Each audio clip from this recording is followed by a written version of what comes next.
Greetings and welcome, ladies and gentlemen. It is yours truly, Sukcha here, and today we're going to be talking about Universal Basic Income, or UBI as some people like to call it, which has been a hot subject in the past months. People like Andrew Yang, the candidate for the Democratic Party for presidency, have talked about the freedom dividend, giving $1,000 to every American every month, and also Rutger Bregman, the Dutch guy who recently appeared on the leaked Tucker Carlson show, and he has also been a big promoter of the UBI. He has done TED Talks about it back in 2017 already. And I thought I would be giving my thoughts about the UBI because I'm from Finland, and we were the first country to conduct the UBI test, which was from 2017 till the end of 2018. So what we will be doing here today is we're going to be looking at the results of this Finnish test, and then we're going to move on. Would UBI work on Europe and America, for example? And I will be offering some criticisms for the UBI system. So let's get into the Finnish system first. And as a bit of an anecdote here, I've been a person who has been on the welfare system for a couple of years, and I've also been self-employed. And I kind of know the ins and outs of the welfare system of Finland, which functions a very different manner from American welfare system or other countries, but it's very similar to Norwegian or the Swedish systems of welfare. And basically, this basic income test was done from 2017 till the end of 2018. They selected 2,000 people from the ages of 25 to 58 who were unemployed to give 560 euros a month without any terms.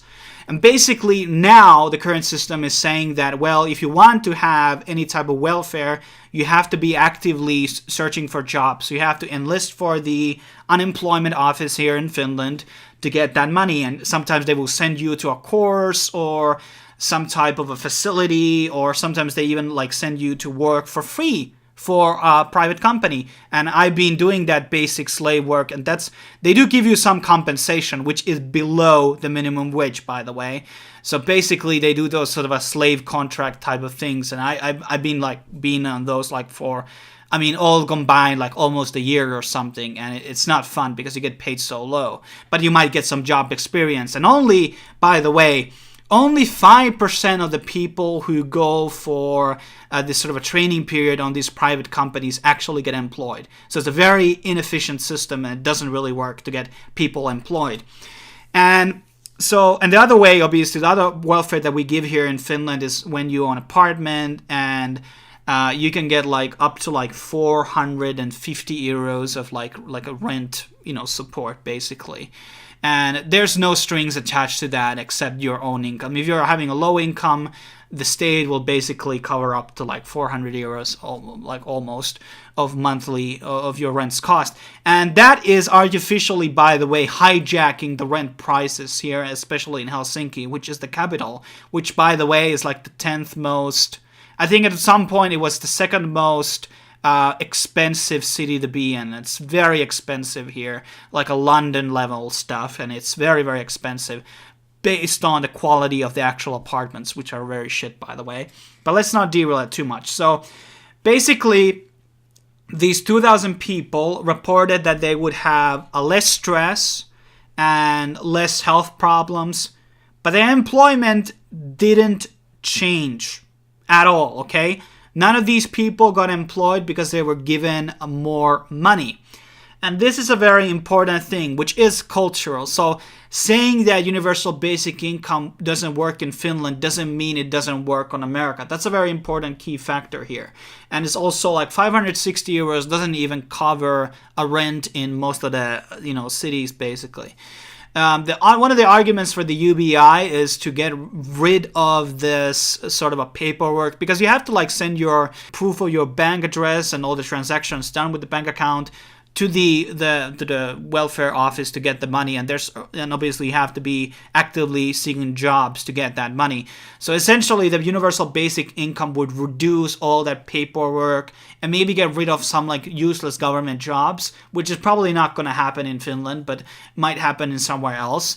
And from that standpoint, from legislation standpoint, it makes a lot more sense, okay? But the big question is, is it actually like gonna be cost beneficiary? Is it gonna be reducing the cost of running the welfare system versus the basic income? That's the big question that we have to be asking.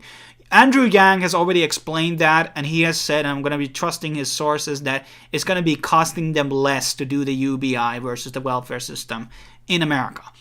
However, there are some, obviously, as we saw from this test, and I do want to say that the Finnish test wasn't like the most perfect one because not all the candidates were polled, and the full report will come out somewhere later this year.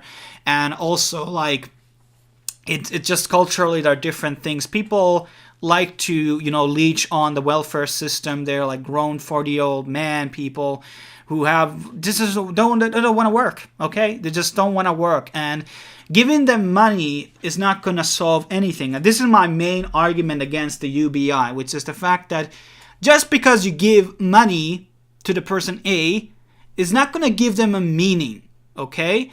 Even though there are these low-income jobs like the postman or the garbage truck driver, and they make like really, really low pay. Let's say that these jobs would exist in America, and they pay like $1,200. And then they got the option of, okay, I can quit my job and get $200 less.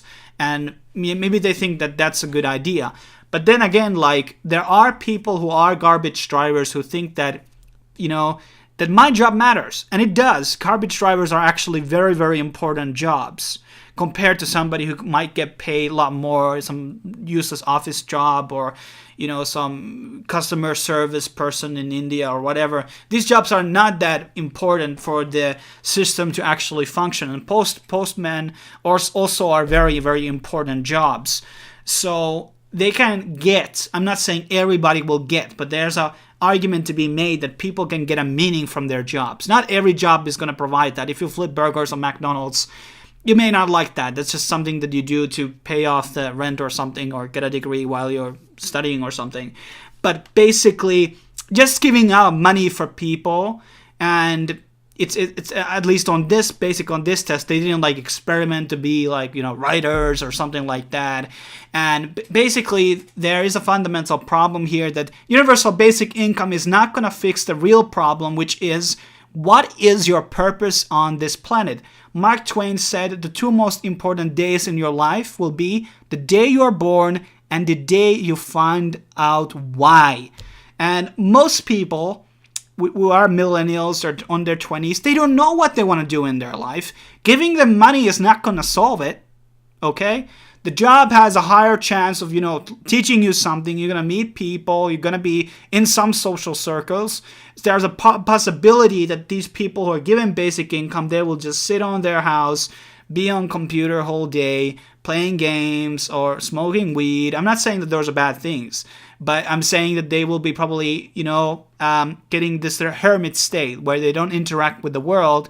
At least on some level, when you are in the unemployment office, you are talking to some people. You're kind of trying to be part of the society. But being part of the UBI is not going to give you a meaning or part in the society. Is my meaning to take off money from other people? That sounds very sad to me, fundamentally. And the basic income, this is the problem that it doesn't solve, which is, what is your meaning? What is your destiny as an individual? What is your goal? And also there's other problems that are tied into this, like they will increase women breaking down the families and more single parents, which I don't prefer, because that will lead into bad things. As we've studies that have proven that single parent kids don't turn out as well as kids that are raised by the two parents. So basically, when there are economic incentives to stay together as two parents, it's better. I'm not saying that people should be forced into being in relationships which are toxic, or where the other person, the man or the woman, are violent, and it's just not very healthy relationship. But this is one really, really big problem that the UBI doesn't fix. And also, you are farming genes of people who are passive, not active on the job-seeking market.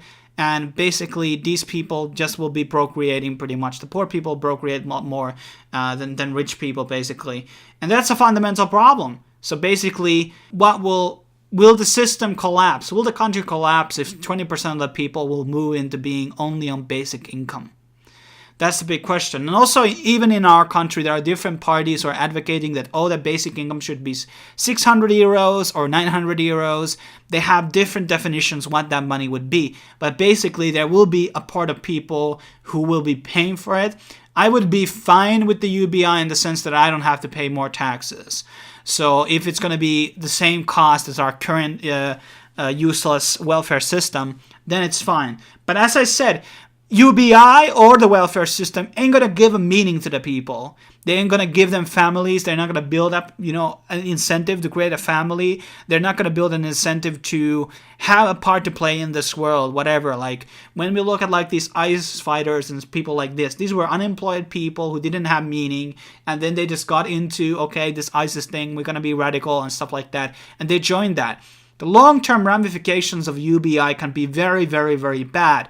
And to kind of close out my thoughts about the UBI is that one thing is problematic, as I said, that if UBI, I don't think that UBI will work in Scandinavia. Definitely won't. It won't work here.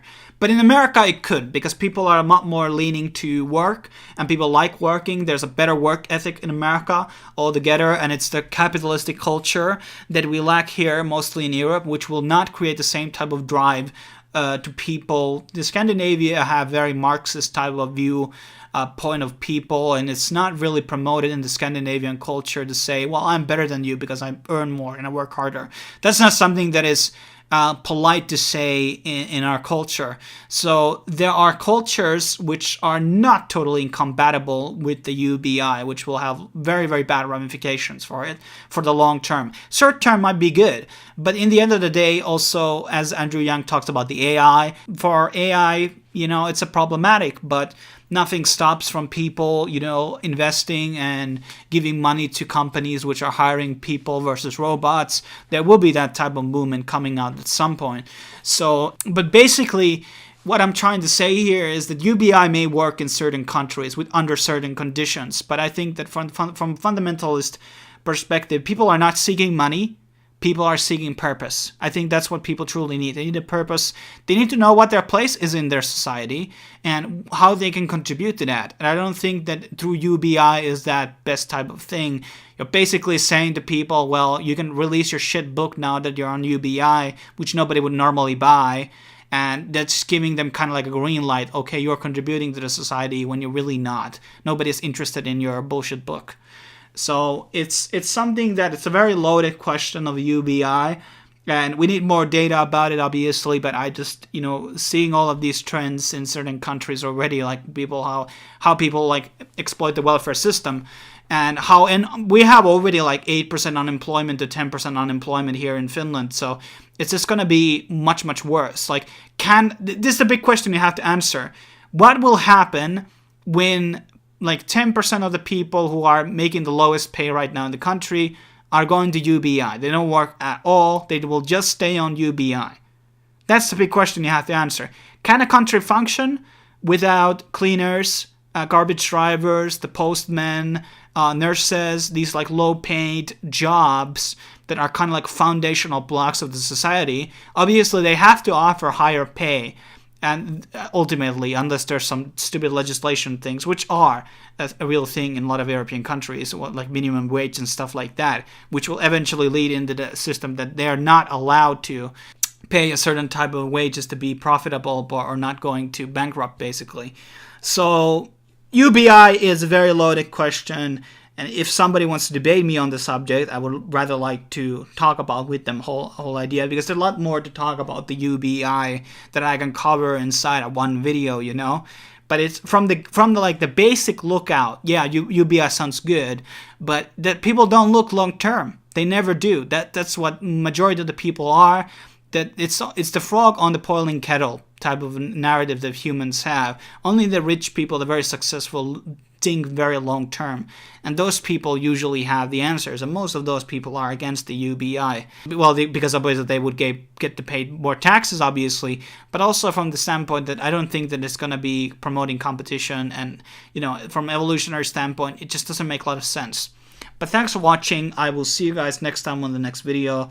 If you want to contact me, you can find my information down below on this description. Cheers.